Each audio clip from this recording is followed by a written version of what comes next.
Thank you guys so much for letting me come and talk with you today, particularly through Zoom. I was saying yesterday I would absolutely love to come up and meet with you in person sometime in the winter.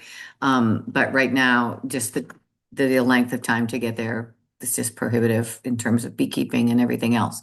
But I really appreciate you inviting me to come connect, particularly about over or nucleus colony use, which is um, a real passion of mine. So let me just get my slideshow up here from the beginning here. Um, okay, sorry. I'm losing my nuke skill. I'm losing my computer skills.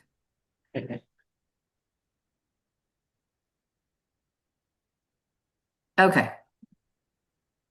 So I'm going to talk a little bit about myself.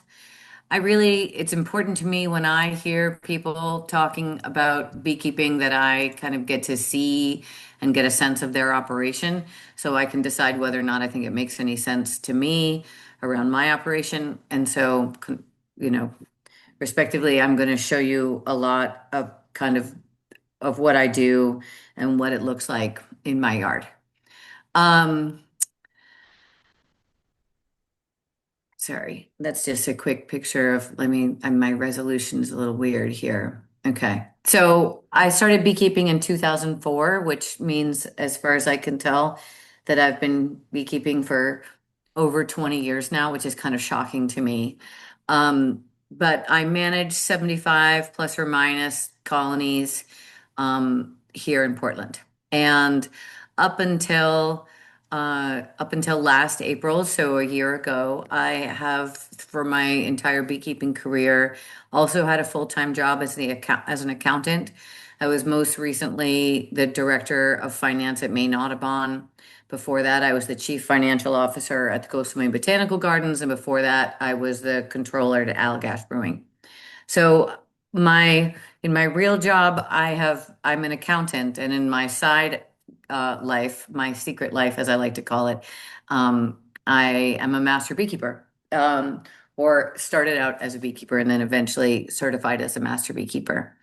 And so a lot of what happened in my operation and the evolution of the way that I do beekeeping um, has a lot to do with time constraints and having a a pretty big full-time job in addition to my beekeeping operation. But yet at the same time, um, I am a Mainer and we all have a couple jobs, it seems like. And I actually haven't owned a television since my early 20s. And so I like to tell people that I haven't had a TV and I don't have any kids. And so that kind of gave me a little more time than maybe other folks might have. So where I am, where my operation is, this is a Google Maps picture of Portland. I'm assuming that you guys can see my screen. Can you see me? Can you like see my mouse as I move? Good. So I live right over here in the Stroudwater, right off the marsh. And so for those of you who think of things the way I do, the old way to the airport, like when you used to get up on the Congress Street exit and come out Congress Street and then drive over to the airport, I'm right across the marsh there. And I'm gonna show that to you. Zooming in, I'm off Capissic Street, and then zooming in even further. So here this is my house, is this red dot. And so even though it seems like I'm in the city, I'm actually on 7.5 acres right down here, abutting this larger marsh property. And as you can see on the Google Maps, you can actually see some of my bee yard from the internet, which only means that Cash Patel can find me quite quickly. So um, when I started beekeeping in 2004, the internet was fairly limited, and it's funny. I I Googled beekeeping in Maine, and the Maine State Beekeepers Association didn't even have a website at that point. So when I tried to do a search on beekeeping in Maine, what I ended up with was the Daydamp website. And so when my husband and I, so my husband built the house that I live in, or my ex-husband, I should say, built my house that I live in. And when he finished building the house, we made a deal that he could have any hobby in the world that he wanted, and he decided he wanted bees. And so we did the thing that everybody is told not to do, which is we just ordered two packages from the Data Ant website and equipment, and the equipment arrived on Wednesday, and the packages arrived on Friday. And so we spent from Wednesday night to Friday morning assembling and painting our equipment, and then dumped bees in and started to learn, which, as we all know, is really not the best way of doing that. And then the bees were really his hobby, but I've always been the animal husbandry department. And so as we kind of got into winter, I was reading and trying to learn more. And and I pretty basically stole his hobby. And then the following spring, in April, the Maine State Beekeepers Association used to have our annual meetings in April. And at that April meeting, Mike Palmer and Kirk Webster were the speakers. And so going to that meeting was the very first time that I had ever been in a room with other beekeepers, other than my husband. And so I went to this talk at the Calumet Club, right? Because that's where we used to meet up there in Augusta. Isn't that what it was called? Calumet Club, I think. You know, the old place. Um, and Mike and Kirk were there teaching about raising queens and overwintering nucleus colonies. So I, from basically the second minute of beekeeping, kind of absorbed their Kool-Aid that nucleus colonies were the key to to sustainable beekeeping practices. And so I just came home and told my husband, listen, I need you to build me this divided thing. And, and that was the beginning. And so I have literally, since the second year of my beekeeping, always had nucleus colonies. And I really do feel, particularly in the New England climate, it's it's an invaluable way of running your operation that, reduces disease, increases capacity, increases flexibility, teaches you better. I mean, I just can't even, I will list the million reasons why managing nukes in your as part of your apiary program makes sense. But it's as far as I'm concerned, it doesn't make any sense to do it without them. And so everybody that I mentor, this is kind of our program. And so going back to the old days, so in that second year of beekeeping, I wintered over a couple of nukes. And then I think in about my third year of beekeeping, I attended the Eastern Apicultural Society meeting for the first time ever, and that was in Delaware. And so that again was another kind of big leap into realizing that the expertise around beekeeping in all of its many facets is really deep and also incredibly accessible to every person. And so I've attended every EAS meeting since then, except for the one that was in Hershey, Pennsylvania, because I had a personal conflict that week. But the Eastern Apicultural Society is the largest non-commercial beekeeping organization in the country. They teach hands-on beekeeping workshops once a year. A conference is held that is based, education of beekeepers, beginner to advanced level. They have the latest researchers, fantastic speakers, and they also certify master beekeepers. And so after attending the conference, then I kind of set a goal, someday I'm going to be a master beekeeper, and kind of went down that path as a way to basically kind of organize my learning. And then I certified I passed the exams and became a master beekeeper. And so then At that time, I kind of sat down and said to myself, what am I going to do?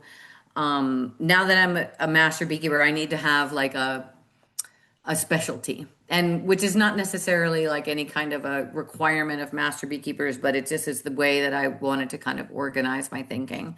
And I said, well, okay, I think what I'd like to do is use my skills that I have as an accountant. And, I'm great at budgeting, I'm great at, writing things.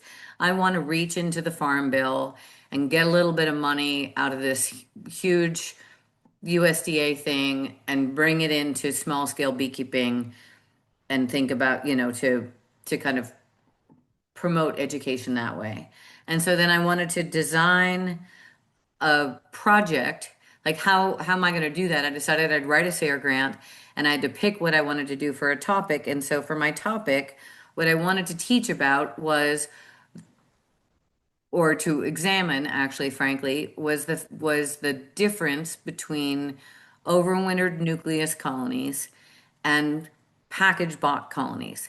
And at the time, and even still now, people will say overwintered nucleus colonies have better survival and are, they're better for a vast number of reasons than package started colonies. But nobody really had done the work to prove whether or not that was actually true. And lots of other people would say, well, really what it is that people who get overwintered nucleus colonies have better skills than people who get packages, and therefore, their survival of the package is lower because the beekeeper is the kind of deciding factor. And so that was really the project that I decided that I wanted to initially address. Like I'm like, okay, I'm going to do this thing. And these are just pictures of my operation back in the old days. This is actually one of my very first nucleus colonies back when my husband and I, when we had so few colonies that we had time to paint all the boxes and paint bees on them and whatnot. Um, so moving forward, um, I'm just again showing now my kind of operation. Um, One of the really important things that I kind of have developed as a fundamental understanding of good beekeeping is that when you have excellent beekeeping skills, you are able to limit chemical input a lot more successfully. And so, and it's really important for me to say that out loud because people on the internet in particular kind of conflate one thing or another and get distracted by the fact that there are some experts, Kirk Webster being one of them, who don't utilize any chemical inputs at all in their operations, and therefore people think that they've demonstrated that that's a management strategy that actually works for normal beekeepers. And the reality is, Kirk Webster is a hugely experienced beekeeper running a very distinct operation that it is almost impossible to replicate anywhere else in the country other than northern New England. And his operation is isolated. His skills are incredible. And so thinking that just because it's possible for a beekeeping expert to do something that you can then also do that yourself in your backyard in, Poughkeepsie, Maryland, or whatever the heck is completely like that's two different things. And so I like to encourage people to focus on their own skill building. And as you build your skills, then you can think about kind of straying away from the traditional beekeeping techniques that people are telling you. And part of that is particularly treating for varroa and treating um, for other issues in your colony. And nucleus colonies are managing nucleus colonies is one of the best ways to increase your skill. And the reason that managing nucleus colonies is the best way to introduce it to increase your skill is because nucleus colonies, by definition, are tiny little colonies. and therefore they are less defensive, and they also have less ability to mask, I'm going to call it external pressures in the colony. And so you can see queenlessness, you can see chalk brood, you can see various other, kind of build up and wind down activities at the colony level, and yet it's all contained in one small box that is much less defensive than, a a big two deep colony with three honey supers on it. Like you're just able to learn more because you're dealing with a smaller super organism. And so that alone is enough of a reason to manage nukes in your home yard, is just simply because it's for you, it's an opportunity to learn all kinds of different things without facing your big beehive. But so then what exactly is this nucleus colony that we're talking about? Because basically, when if you went out in somebody's yard right now, you ran out into the Dice Arts parking lot and you hived a swarm into a nuke, into a five frame nuke box, that by definition, that is a nuke, right? Everything in a nuke box is a nuke, in terms of the terminology that we're talking about. But when I'm saying nucleus colony, there is a difference between just bees put in a nuke box, a split in a nuke box, and an overwintered nucleus colony. And so I want to kind of identify what I'm talking about a little bit, as we're talking about this. And also, I like to make sure that people understand that when you're buying nucleus colonies, you also want to find out what exactly it is that you're buying, and asking the question of kind of, explain to me what this nucleus colony is that I'm buying, is not a rude question to ask a beekeeper. Because certainly in the past, and I'm sure today, although I'm a little bit less kind of dialed into the Maine State Beekeepers Association than I used to be, but for years there have been people selling nukes in the spring that they identify as being Maine bees. And genuinely, what those colonies were splits from overwintered colonies that had a California queen added to the colony. And that is a very different thing than a true overwintered nucleus colony. And as we'll see as I get around to my SARE grant project, it's actually kind of the fundamental opposite of what my SARE grant project showed.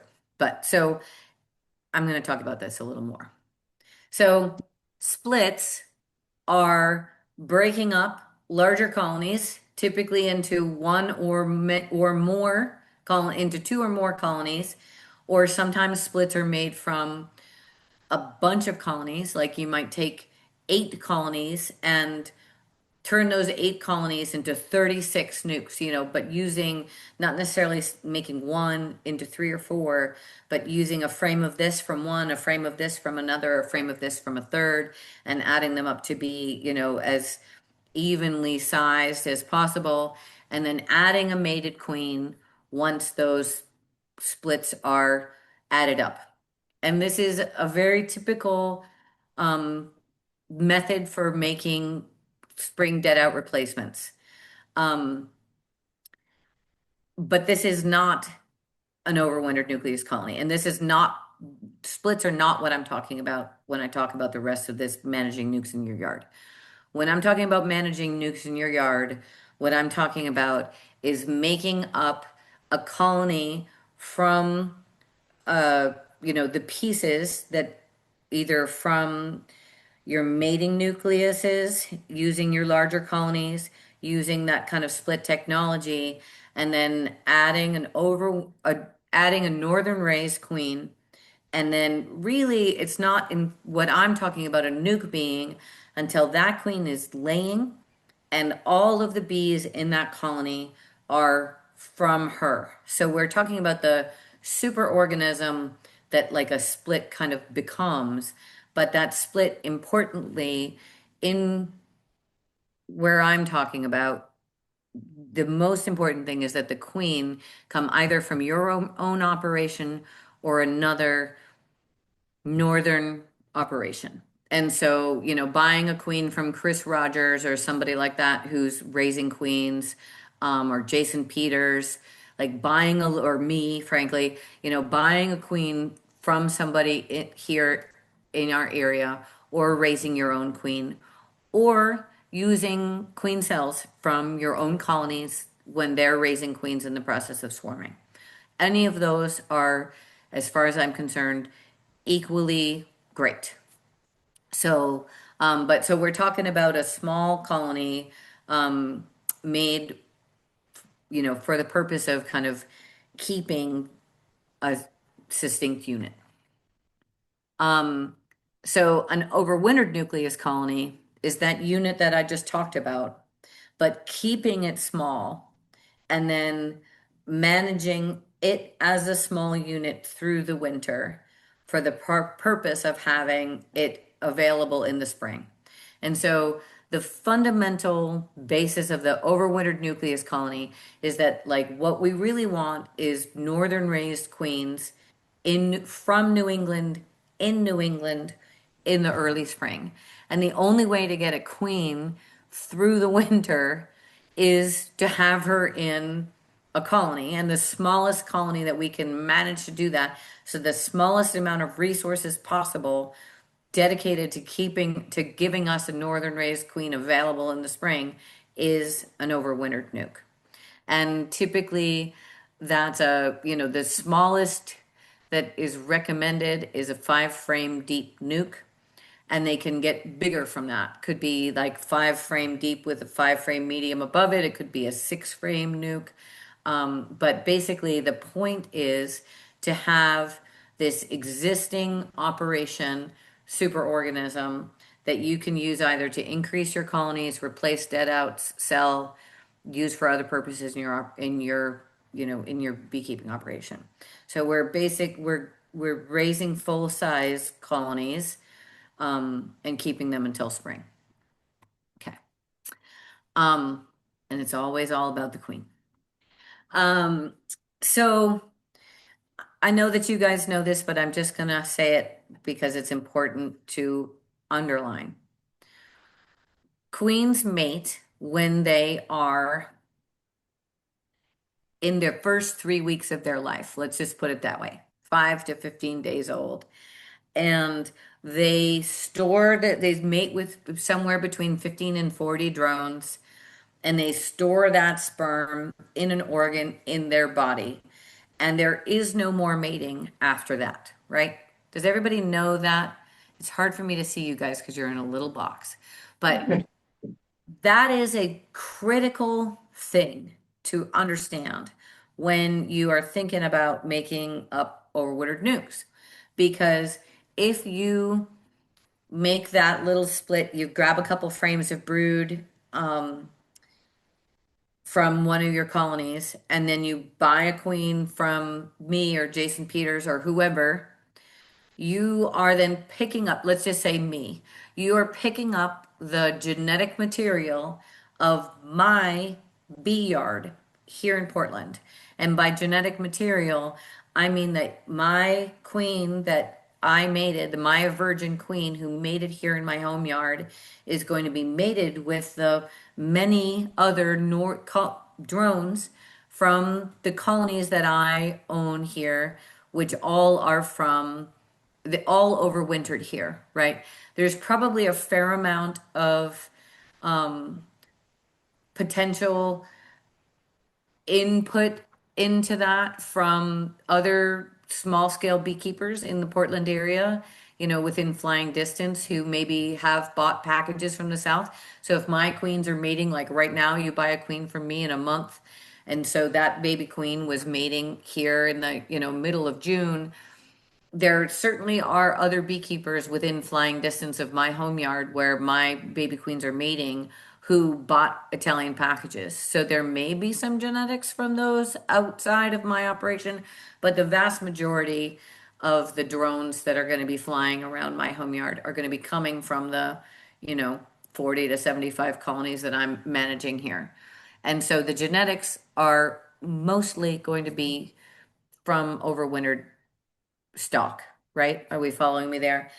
Um, if you were to, for example, decide you're going to make up an overwintered nucleus colony, but you're going to buy a queen from, say, the honey exchange, which is the beekeeping operation that's, just half a mile from me here, they're going to be selling you Russian queens from Kentucky.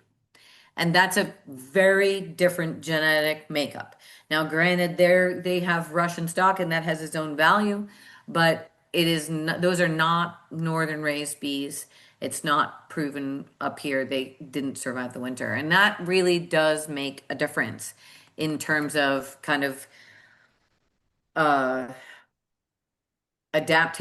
adaptation to the to our climate, and also in terms of kind of the larger picture of the kind of beekeeping industry in general, like the strength of the local operations really makes a difference in terms of um, sustainability as a kind of regional uh, industry, I'm going to say. And so, again, just pictures of nucleus colonies here, but it's also very important to realize that, and I'm going to just say this, even though you guys are going to put me on the YouTube and now I'm going to be stuck with this forever. But as with almost anything else that is, I'm going to call it artisanal, as scale goes up, quality goes down, right? So if you are, I mean, assuming that you're competent to begin with, right? So, and by that, what I mean is like the baked cookies that you buy from, or that you get from somebody who passionately loves to bake, who lives down the street from you, um, and uses, you know, puts their heart and soul into it in their home kitchen, those are going to be better quality than some baked cookies from Crumble or some other, cookie franchise that's making cookies over by the mall, right? And those cookies are also going to be better than some little Debbie thing made in a giant factory. And it is exactly the same in agriculture. Queens produced in giant operations are not better quality than locally made queens. And super small scale producers of queens, and by that I mean you personally, your colonies who are raising queens right now as we speak, because it is swarming season and they're feeding larvae and raising baby virgins. If those virgins mate in your operation with bees that from your area that survive the winter, those queens are better quality than anything that you can buy on the market. And the biggest reason for that is because shipping is bad for bees. Confinement is bad for bees. And genetic diversity is very important. And it's been proven again and again through genetic testing that our commercial operations are bottlenecking in their genetics because they're trying to push out so many queens in a short period of time. And the kind of the artisanal quality of you and your neighbors, and our, particularly here in Maine, where we have a relatively pesticide and free environment, and we have a really vibrant beekeeping community, our queen quality is as good as it gets. And it's just really important to realize that it's all about that mating right now. We have so big operations are using artificial feed that makes a huge difference. Artificial pollen that we're talking about, creating the brood food that turns a queen into a queen, right? We're talking about royal jelly created inside the heads of the bees who are the nurse bees, right? Whether or not those nurse bees are in a functional superorganism that is queen right, remembering that when your queens are being produced, your colony is queen right, your nurse bees are super healthy, they're eating a vastly diverse diet here. Like there's a billion reasons why locally produced queens, and by locally produced, again, I'm talking about your bee colony, because people don't actually produce queens, bees do. And if you think about the colonies that are being made up, those starter finish colonies, how what we're using for food, what we're using to physically make up the nurse bee population in those colonies, and also kind of um, the situation that those colonies are in, and it's just it's a really different picture than healthy queens being reared here in New England. I'm just going to leave it there. And there's, you know, I'm just saying that is food. That this is a queen rearing yard. This is Rossman Apiaries in Georgia. Not to slam them, and certainly commercial beehives have a place, and absolutely commercial packages have a place. Our food system would collapse without it, but it's not necessarily the proper, it's not the best starter colony that exists. We'll leave it there. Okay. And so this was the project that I did for my SARE grant when I became a master beekeeper. And so I spent 3 years comparing strength and survivability between overwintered nucleus colonies and package started colonies for the first 2 years. And then, but the problem with that is you can't buy overwintered nukes, right? Because not enough people produce them. And so the third thing I did to kind of split the difference was I also requeened packages with northern raised queens and compared them to the packages that were just started as packages, and then also compared them to the northern raised nucleus colonies. And frankly, I expected that the requeen packages would do better than the regular packages and not quite as well as the overwintered nukes. That was my assumption. And the reality is, after doing the work, and you can watch a whole video of me giving a presentation on it, you just search on YouTube that words, Erin McGregor Forbes Sayre, because that's my old last name. You can watch me talking about the whole project on the YouTube. But the bottom line is, the requeened packages and the northern race nucleus colonies combined both did twice as well as straight packages, but they were insignificantly different from each other. So you can literally turn your package into an overwintered nuke, into having the same probability of survival as an overwintered nuke, just by taking the queen from the package out and replacing her with a queen that you buy from somebody here in New England. Um, requeening your package and then just run it. That's basically the work that I did. So again, I want to kind of take this back down to beginner level. So I used to teach a hands-on workshop on how to make overwintered nucleus colonies. And at the end of this workshop, I would give people a divided hive body and two queens, and we would teach it on Saturday, and on Sunday, with the theory that on Sunday you would go, that's what this equipment is out here in the back. Oop, geez, what did I just do?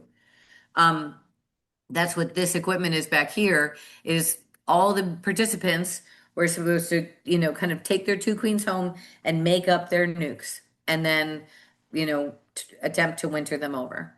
And that's,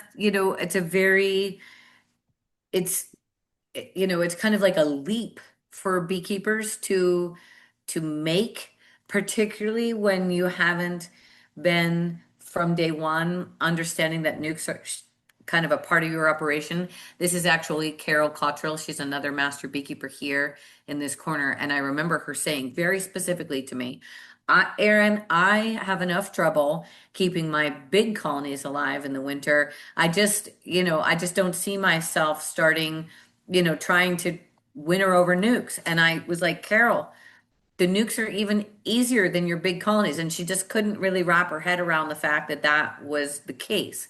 Because when you think about big colonies, when you think about full-size colonies, and then you try to translate that full-size colony brain down to nukes, you're like, how is it possible that nukes can survive if my big colonies start, for example? But the reality is nukes are like a different little superorganism. It's not a big colony that got small. It's a small colony that never got big. And there really is a difference. And if you think about, just think about the work that Tom Seeley has done about the size of wild colonies and how big wild colonies are that survive the winter, or think about, like observation hives, which are smaller units, like it's smaller units that never got big are different than big colonies in a small box. Okay. So again, locally produced queens are critical because we're wintering in the north. Like if we were talking about this in Kentucky and I was saying you want to make, using nukes in your operation in Kentucky, we'd be having a slightly different conversation because you could basically have queens from anywhere. And the reason is in Kentucky, they don't have any winter. And so you can basically winter over junk. And that's another real reason that beekeeping in New England is better than beekeeping in the warmer parts of our country because in the South, they can limp through ill colonies by feeding them, medicating them, doing different manipulations. And so they basically perpetuate both bad genetics and disease. Like they just, these kind of, if colonies are on a scale of 1 to 10 in terms of health, they can get fours and even threes through the winter cycle and then artificially build them up either by feeding them or adding brood or doing whatever. They can get those colonies kind of back up to strength and then use them to kind of spread it throughout their operation. In Maine, if your colony is in a 7 on a scale of 1 to 10, they're not going to make it, right? We don't winter over fives. Fives don't, absolutely no way. Fours and threes, they're going to be dead by late November because the winter adds pressure. This is something that Michael Palmer talks about. He says winter is the great selector. But the great thing about that is that we don't winter junk. We winter, we kill off the disease by killing off the colony that's in it. We kill off the virulent mites by killing off the colony that it's in, and so we select down to be our best genetics, which we have every spring, and then we dilute them because of the importation of packages. Ugh. But anyway, we're working on trying to get healthier than that. And so, creating this overwintered nucleus colony, we're gonna create this little unit. So you can definitely use mediums if you're a person who's interested in mediums. And when I say like a 5 frame deep nuke, um, you can just think about stacked two mediums equals the equivalent of one deep. So if you're going to do a regular small medium overwintered nuke, that would be 10 mediums. And if you wanted to do slightly larger, like more food, it's 10 mediums plus 5 more frames of medium of honey. And so again, this middle piece is really the key, is to build this constructive, cohesive colony that will winter with the minimum of resources. Um, and this third bullet is also important because this is about, as we said, or I said, I guess, the queen has stored the finite amount of sperm in her body when she was, whatever, 15 or less days old, right? And so a queen has only that finite amount of sperm. And when a queen is heading a large colony, she's going to lay a lot of eggs. So she's going to utilize a portion of that stored sperm in her first year. But when she's heading a small colony like a nuke, she utilizes a much smaller portion of that sperm because they're not raising nearly as much brood because they're a much smaller unit, right? And so that's why we say the queen is nearly new, meaning she has, like, if queens average, let's say, 4 years of age, which is the old standard, even though in the last 10 years, everybody knows that queens aren't lasting that long, certainly not commercially produced queens. But I've got 3-year-old queens in my operation that I saw yesterday when I was out in my bee yard. Um, Part of that is because their first year, they're barely laying. And so it's really not until their second year that they're heading a full-size colony. But nonetheless, we know that that queen has the ability to head a colony through winter because she did that last year in the little nuke. Does that make sense? Um, so our basic overwintered nucleus colony kind of lesson that I like to say is you just make one overwintered nuke out of each of your big colonies and then winter that over. And that kind of operation of having, one nuke for every colony, is just kind of like a nice sustainable number. Um, Obviously, everybody's operation is different, and kind of whether you're building or decreasing makes a big difference. Like if you're building up, you obviously want to make more nukes.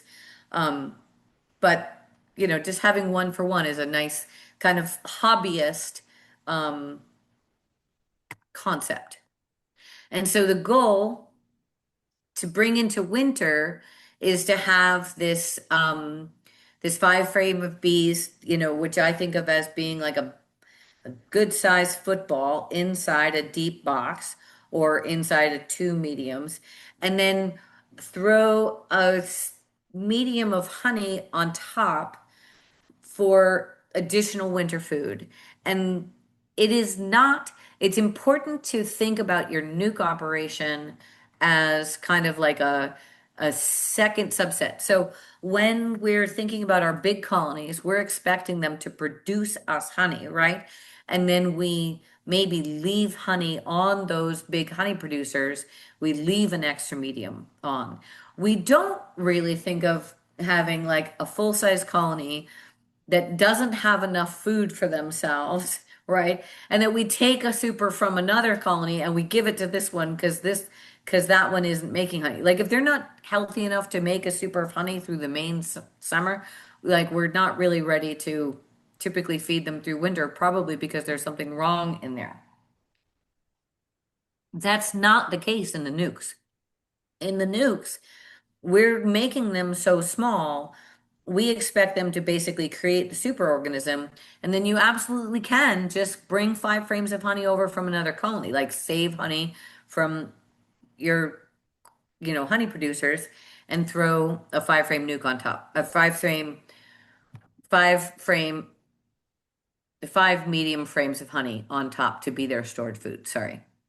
I use all the same words all the time. A 5 frame nucleus box of honey. Um, and then we're going to pack those bees up in the fall and then leave them alone until spring, essentially. I mean, there's almost no visitation of the nucleus colonies through the winter once you've set them up properly. So, again, how do you make up this nuke? It's typically 2 frames of brood, um, a frame of food, a frame of empty drawn comb, and a frame of foundation. That's my um, kind of basic recipe for what a nuke should be made up from. And in that process, it's going to take them some time to draw that foundation. This is part of not getting your nuke built up too fast, but giving them that first frame of empty drawn comb gives a place for the queen to lay so that they actually have, um, you know, if you put if you put a nuke just two frames of brood and the rest is foundation, and say, for example, a jar for the food, then the nuke is going to be limited by their ability to draw that comb to lay the eggs in order to build the brood nest. You see where I'm going? Like it's, you kind of got to make it strong enough that it can succeed, and yet also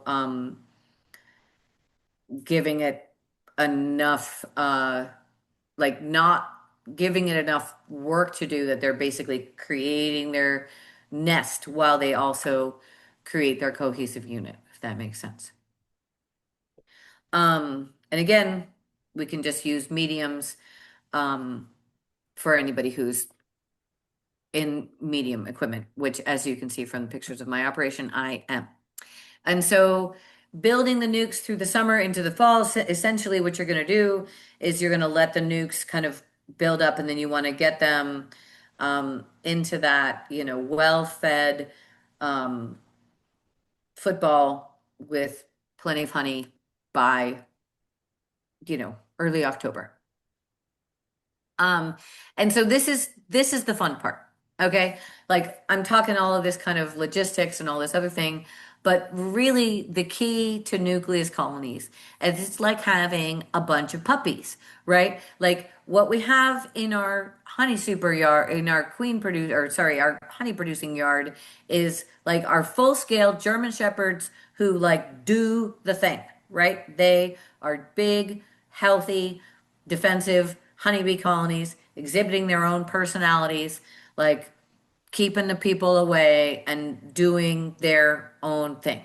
Nukes is like having a bunch of golden retriever puppies in your yard, and you can play with them, and you can tickle them on their belly, and they're cute and adorable, and you can look for your queen every day, and you can really learn. You can learn a lot about what's going on by working um, with the littler superorganisms. I mean, they really are kind of like they're puppies. They're infant superorganisms. And so you learn to work gloveless. You learn to see kind of what chocolate brood looks like before its mummy's on the door. You can see them drawing comb. You can see how fast they draw those frames of comb. You can learn how to read your brood frames. There's just a ton that you can do. Even just learning how to find your queen. Like you could just like literally time yourself. You could check if you had 5 nucleus colonies, you could check them all once a week, and you could like, make a graph of how long it takes you to find the queen in each one and see if you get better and better at it, which you would never do in your large colonies because you'd get torn up alive. It would be way too heavy, and you'd be setting back your honey production. But because your nukes are a different thing, it's a great way to build skills for yourself. Um, and then of course, depending on the flow, you'll see them plug out. You'll learn what that actually means. You'll learn what holding open really looks like when you have a queen returning. And you'll see that like what the flow, like they were dinking along, it was all going blue to do to do, and then the flow is on, and you're like, wow, what happened? You're like, oh, Linden, hello. I guess that really does make a difference. And so you learn all of those interesting things. And so you make your early nukes, and they're going to build up, and then you add more space. Like you can see in this picture, I have this one that's 3 tall, and then maybe you split that, right? And put another queen in, and you're like, where am I going to get that another queen? Now maybe you're thinking about raising just a few queens on your own, which is also like, a fantastically fun thing to do in your operation. But you could just buy another queen and just split them, and now you turn this one nuke, first nuke you made, into buy 2 more queens, split the boxes, let them sit overnight, and get 2 queens from, Chris Rogers or Mike Palmer or whoever, and now you have 5. And all I have to say about that is it's the less bees you let into the living areas of your house equals the lower probability of getting divorced. So just as I'm saying that you're going to split and make 8 million nukes, do pay a little bit of attention to how much your family is digging or not digging your beekeeping passion. Okay, so feeding your nukes. This is another thing. You're going to learn all these, you're going to try all these different things for how to feed, what to do, baggy feeders, bottle feeders, and boxes and whatever. Definitely you can end up getting a little gadgety, but you don't have to get super gadgety. You can, kind of stick to things. But we definitely, when you're feeding nukes, particularly if you keep them in the same yard as your big colonies, you never want to have any kind of entrance feeder. So no Boardman feeders. You're going to feed with baggy feeders with a rim or bottle feeder protected by a box or in-frame feeders. But really, again, the best way of feeding nukes is to bring food from other strong colonies if, as you make them up. Um, and so I'm saying if you have to feed sugar water, you can see here I've got a rim on top of a nuke. That's going to be a baggy feeder like a Ziploc baggie. And here you can see that I've got like an inner cover. That's because there's a bottle feeder up here. And you just use what you have, right? It's not important that everything be standardized. Everything doesn't have to be perfect. You figure it out, you play with things, you learn stuff. This is the whole point. Beekeeping skill is learned by practice.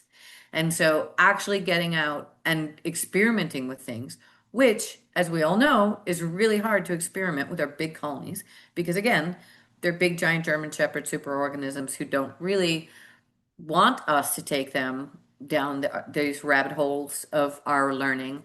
But the nucleus colonies are much more adaptable. Okay.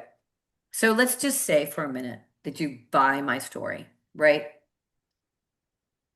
The way that I bought Michael Palmer's and Kirk Webster's story. And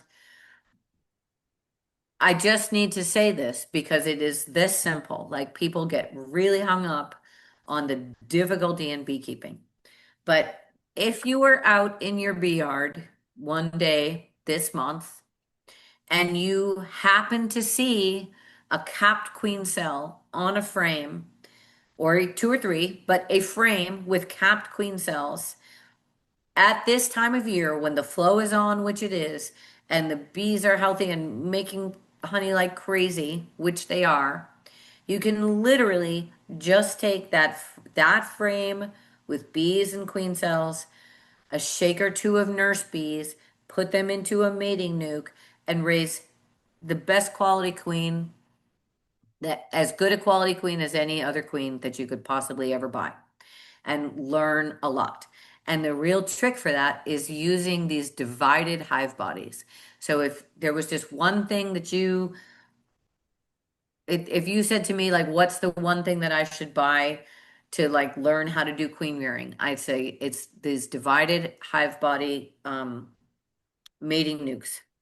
And the reason is that you can just move frames with queen cells into the mating nuke, another frame of brood, a frame of food, shut it up, you know, move it to a different yard, put it in your basement for 3 days, bring it out, one of the two, and then just let the queen cells emerge and let the queens mate and see what happens. And then you can get trickier, you can learn how to do it more precisely, you can get more interventionist, but at the very basic, that in itself is a method for queen rearing that will be successful. And if you have three or four colonies and you do three of these boxes, oops, sorry, if you do, three cells a year, I guarantee at least two of them will have queens, and then you'll have two queens on those frames that you can use to make your nuke. Because that is, once the baby queen comes back and mates, this is the fundamental of your nukes, and then you just grow it out. I mean, it's literally that simple.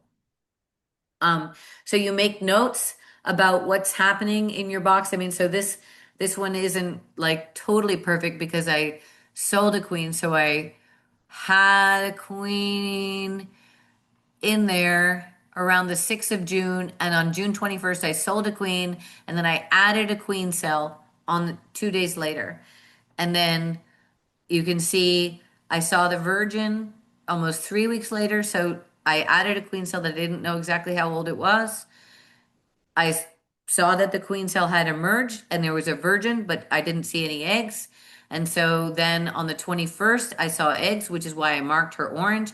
And then 7:31, she had laid enough broods 10 days later, like ready to make a nuke. Like that is very simple notes on on a mating nuke. Like, and that's basically the process. It was about 5 weeks from the queen cell to ready to make a nuke and just done right here at this time of year. Um, you can also use the little mini mating nukes if you want to do kind of a little more for queen rearing, and then you can divide them up. But um, that's a whole nother thing. You can also, I mean, how many of us have actually been in a beehive and there's virgins running around everywhere, right? So I know you guys have. Somebody has. Raise your hands. Has anybody ever had that happen? Right? If you had cages, if you literally had cages at that moment that you could cage those virgins, then you could split up into your queen castle, like split some brood up in the queen castle, throw those virgins in there, mate them out. And so, um, I'm trying to talk you into doing this by calling it very impulsive and saying you can just do these really basic things. But once you kind of adopt this as a management practice for your beekeeping operation that you are going to fit in, then you actually do want to put a little bit of kind of more deliberate thought into it. Like, so first of all, having plenty of new frames with foundation is important because whenever you take frames of brood or resources, food, whatever, out of your big colonies to put into your nukes, obviously you got to replace those frames in the big colonies. And so having foundation to put back in there is great. And PS, by the way, that helps with your comb rotation. You know, Jennifer Lund was telling us all that we should replace a certain number of our frames out of our big colonies every year. Well, there you are, adding frames of foundation in because you're cycling your frame out to the nukes, right? And so that's a great um, addition to your larger colony management program is to be trading out those frames and adding foundation in there. If you're going to do a nuke program, particularly if you're going to kind of develop them as either as a, big ramping up your operation, or maybe if you just say, you know what I'm going to do? I'm going to set a goal that I build 5 nukes to sell every spring. So I'm going to put up 8 or 10 nukes every summer with the hope that I've got 5 available to sell in the spring, and that's going to be my beekeeping money. Which is a fair amount of money. I mean, an overwintered nuke for sale is what, $240, maybe 250. I mean, that's over $1,000 that you could make just by literally using this practice. And really, the cost is the frames, right? Which is, whatever that is, $5 a piece now assembled. So if you're going to get serious, then you want to set aside a colony or two to be the ones that you use to be those brood frames for your nuke, because you don't necessarily always want to be into your big production colonies again. Like if you kind of set up a nuke program, like that's a whole nother stage. Thinking about feeding your nukes with food from the colonies rather than feeding nukes with, artificial food. Like I was saying, if you're feeding them with frames of food, that's again about setting aside a colony or two that you're basically going to be stealing their food and replacing it with foundation for them to draw. And then of course you want to be ready with queen cages and stuff as you're, making your own queens. Yeah. And so it's really super fun. Like this is just pictures of my nuke yards. Um, when you get into the fall, what we're going to do is make sure that the strong ones aren't getting swarmy, and make sure that the weak ones are building up enough for winter. And strong and weak also has a lot to do with what time of year they were made. The early ones are going to be stronger and the later ones are going to be weaker because the earlier ones have been building through the summer, right? And so sometimes you're switching locations between the 2 nukes. So you're sending the field force from one to another. You can, move a frame of brood if you need to. But again, you're going to learn management techniques that will be useful in your larger yard, your larger colonies, but you're going to be executing those with your little ones. And so again, like what I'm saying about, kind of uh, balancing them. So these guys covered in bees, right? And these guys much littler. So maybe we'd pick this one up and put it back there and put that one here. And what that causes is the field force that's in this one here, they're going to key back to this place. And so they're going to end up inside this colony because this one is going to be here. And meanwhile, their colony that was getting overcrowded, it's going to lose their field force. And now they're not going to be so strong. And we're going to be less worried about swarming, right?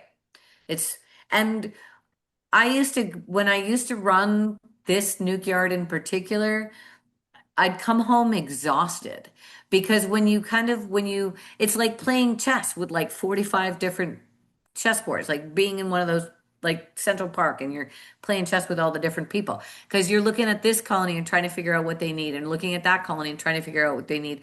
But then once you've kind of figured it out and then you get over here and this one's really strong, you're like, well, maybe I should switch that one with the fourth one a go that I was looking at or like you know what I mean? Like you learn this whole thing. It's super challenging and fun.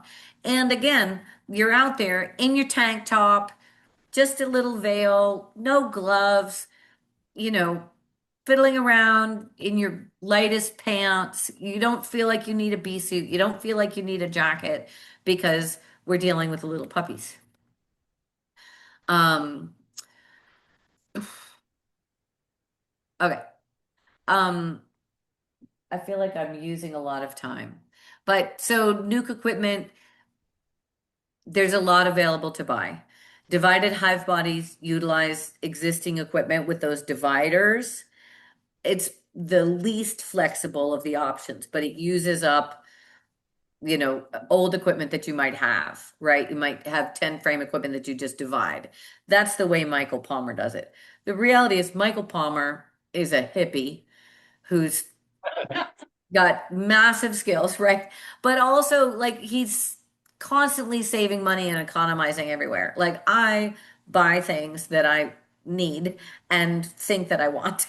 And so, divided hive bodies are a pain in the ass because then you're stuck with the other side. You can't, move them apart from each other easily. I love these overwintering screens that I use, but they're hard to get a hold of. You kind of have to make them your own. And when you're thinking about um, your bees, you're thinking about your nukes, think about what you're going to use for feeder options.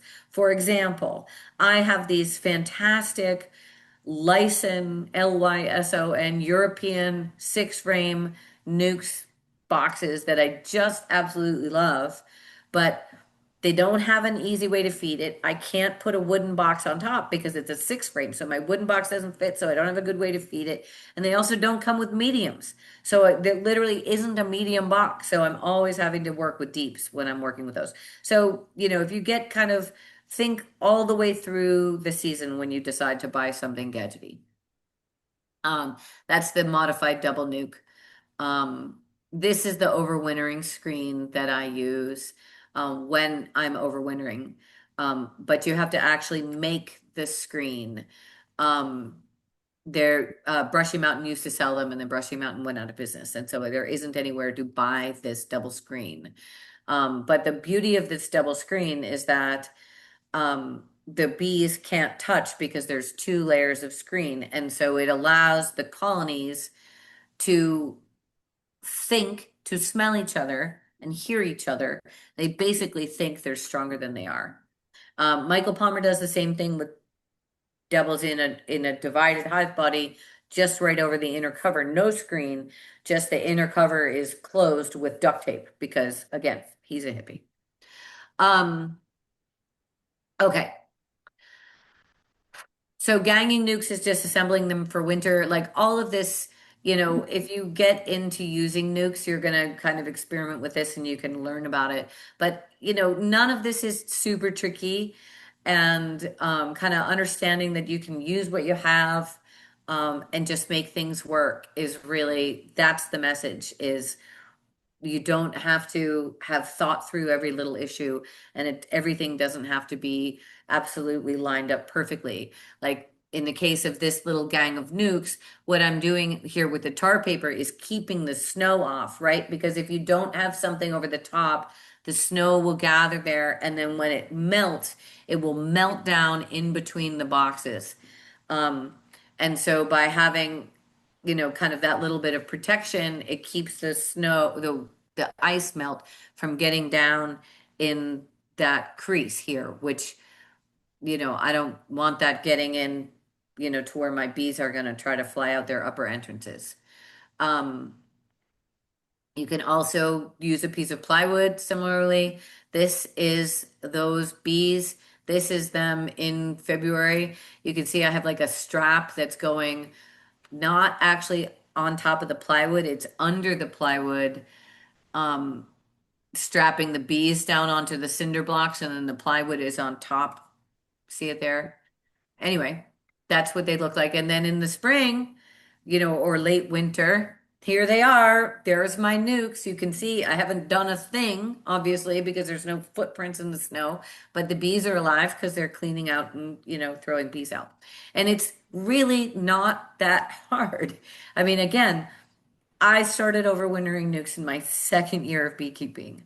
And 20, whatever, 3 years later, it's a, like, I mean, I just wouldn't even consider beekeeping without nukes as part of my operation because, um, it allows me to build up, it just gives all this flexibility, and I don't ever buy bees. Like I haven't bought in a package aside from my SARE project to do it as an example for years. I mean, years and years and years.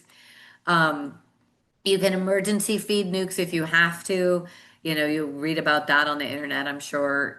This is emergency feeding dry sugar. Like, this is the thing. Back in the old days, when I was building up all the time, and every year I was having more bees than I'd had the year before, you never have extra honey and you never have extra drawn comb because you're building. Now I'm at this stage where my hive numbers, I'm actually kind of trying to scale back or try to be sane. And so I often have plenty of extra resources, um, because they've got plenty of extra resources. Um, okay.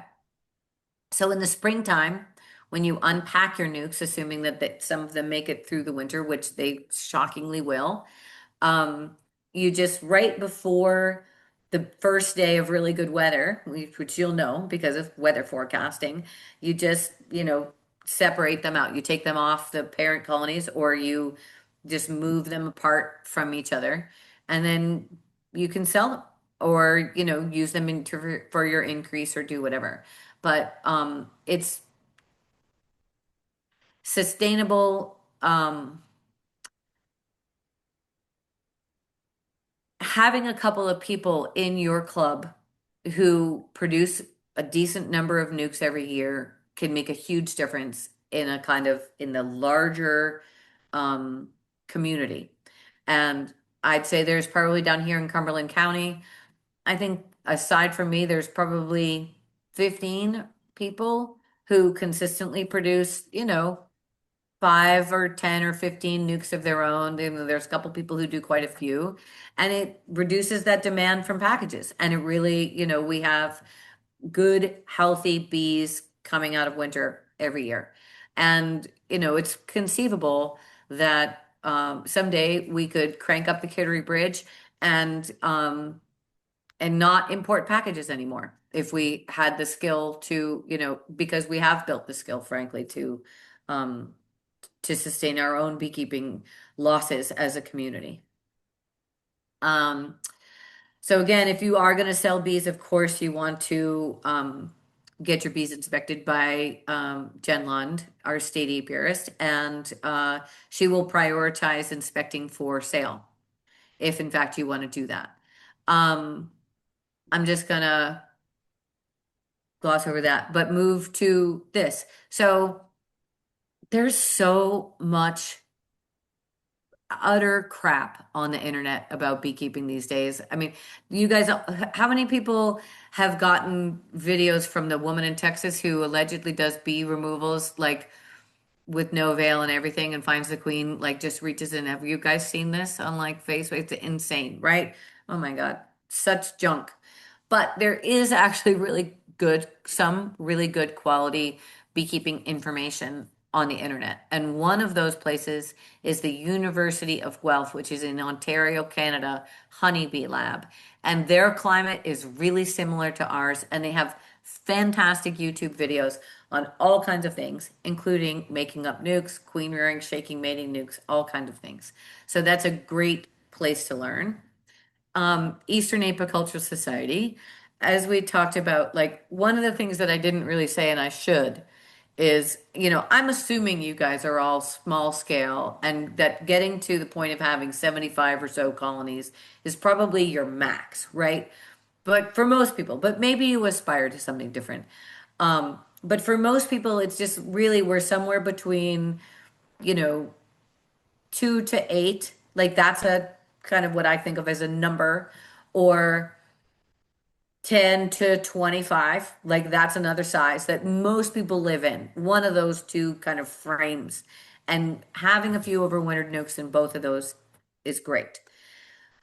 If you're going to go from that 25 to 75, you absolutely are going to be overwintering nukes. Otherwise, you'd be like oversplitting. Like you'd kill your honey crop in order to do your increase. But the trick to making up overwintered nukes is that you make them so small and you make them later that you're not killing your honey crop. We're not splitting and doubling in that early buildup. We split small later, we keep the small thing, and then we let that explode in the spring on the spring flow the next year. But for large scale beekeepers like Michael Palmer, like he runs 700 to 1,200 colonies, and still nucleus colonies are a critical part of his operation because that's he runs his entire queen rearing program off of his nucleus colonies, which he talks about in his brood factories video, which you can watch on the EIS website. See, I was actually going somewhere with that. So on the Eastern Apiculture website, if you are a member of EIS, which I think is only like $35 or something like that, once you have a login, then you can get to the part of the website where you can see videos of the talks from conferences. And Michael Palmer's Brood Factory talk is right there that you can watch. And that Michael Palmer is not the only amazing beekeeper in America. Uh, Robert Page, who is this person here, knows more about colony health around queen uh, ovarian impact on colony health, I'll call it that, than anybody ever. Marla Spivak, I hope some of you know who she is. She's done amazing research on colony health around propolis in particular, but also varroa and other things. Debbie Delaney at University of Delaware literally knows more about honeybee genetics than uh, anybody else in the country. She's the one who mapped the honeybee genetic diversity on the East Coast and found that there are populations of there are wild populations of colonies that are basically really similar to those original bees that came over on the like with the colonialists, because she got bee samples from the Smithsonian and she mapped their genetics, and then she mapped the genetics of the wild colonies that were caught. And then of course there's Tom Seeley, who knows more about honeybee communication than anybody in the history of the world. And the reason that I can say these people know it more about anything than anybody else in the history of the world is because before now, people didn't have computers and, video technology to actually, and the access to video cameras and thermal imaging and all these things that people are using to figure out what's actually going on in our bee colonies.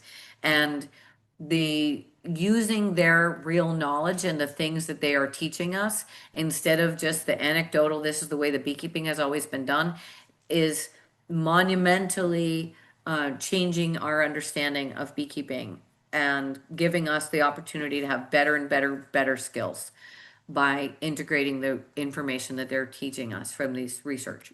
And so this is just some of the this this is Robert Page's work around genetic anyway, it's fascinating. His work on the ovarian development and what that does is critical. So, um, beekeeping is a magical window to the amazing things in the natural world. Like it transforms people's minds. It teaches us so much about like uh, organisms that do things that are unbelievable, like the, decision making and the swarming and all of, just when you think about like, how is it that a bee develops in 21 days to be this little thing, tiny puff of air? It takes 12 bees to have the same mass as one M&M, and they're completely covered with hair, and they have 6 legs and 4 wings, and they do all these amazing things, and they know all these amazing things, and it took them 21 days to go from nothingness to existence. And if that's not magic, like, I don't know what is. Like, it's crazy and lets us open our minds. And so I really appreciate you taking the time to listen to me go on and on about nucleus colonies and how that's going to change your beekeeping. But just the fact that we're beekeeping and the fact that we're supporting these organisms that frankly support our environment and support the plants who provide us the food is really great. And so, with all that, I'm happy to answer any questions. You identified the months to buy a local queen for overwintering. Yep. And you pick that nucleus up in June, July, August, September? Is there any limit the amount of months that you can use that? Um, Tell me your question again. So you're asking, can I buy them or can I? Asking you how late you can make up a nuke. Can Oh, you make you it in can. June, So July, it depends. So August? let's just say, for example, you're me, right? I make my last nukes in mid-August. That's when my last queens are mated. So like I said like you saw in my little, that the notes on my queen rearing thing. So the queens that I raise in early July, so the like if I do let's just say a Miller method, like let's just say I'm, you know, doing a frame of queen cells, in the next 2 weeks, right? So between now and early July, it's going to take until August until those queens are mated. So I can make up an overwintering nuke in August by taking a couple frames of brood, probably at that stage from another nuke that was already getting strong. And then I'm going to add the mated queen that I'm raising now. And then I'm going to take them into winter. So you can do it in any months, but particularly if once you get into raising your own queens, it's your early ones start supporting those later ones. So those later nukes are going to need more feeding, and they're absolutely going to need that extra 5 frames of honey is not going to come from them. They're not going to put that up if you only start them, on August 20th or whatever. Well, August is about the last month in Maine that you could make up a nuke. Yeah, I mean, you could do it a little bit later, but it's going to start getting risky. And the real question is like, why? Why are you doing it that late? Like, on the other hand, let's say you